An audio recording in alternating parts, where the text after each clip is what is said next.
শিশুর অস্ত্র পাচারে আবারও সাফল্য পেল হাপানিয়া মেডিকেল কলেজ হাসপাতাল।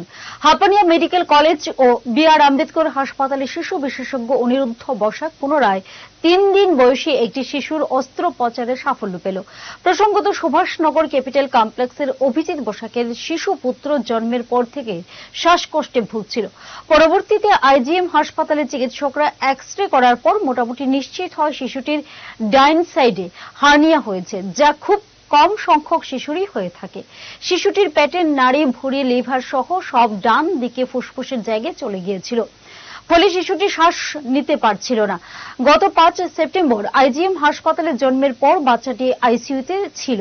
পরবর্তীতে বাচ্চাটিকে বি.আর. আম্বেদকর মেডিকেল কলেজে পাঠানো হয়। সেখানে এক্স-রের পর সঙ্গে সঙ্গে ডাক্তার অনিরুদ্ধ বসাক সিদ্ধান্ত নেয় অস্ত্রোপচারের।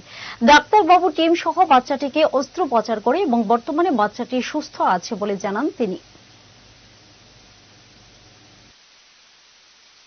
যখন আমার কাছে এলো এখানে হাপানিয়াতে, তখন এক্সরে দেখে তো আমি শিওর 99% শিওর ছিলাম যে রাইট সাইডে ডায়াফ্রামেটিক হার্নিয়া, যেটাকে আমরা বলি নরগার্ডনিক hernia, which is very rare.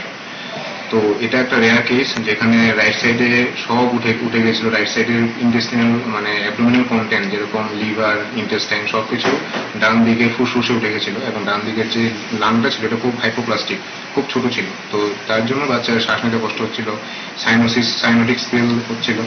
তো তখন আমি ভর্তি করে আই থিঙ্ক উইদিন 1 ডে আমরা সব ইনভেস্টিগেট করে ইমার্জেন্সি অপারেশন করলাম, ডায়াফ্রামেটিক হার্নিয়া রিপেয়ার করলাম, লিভারটাকে নিচে নামানো হলো, যেখানে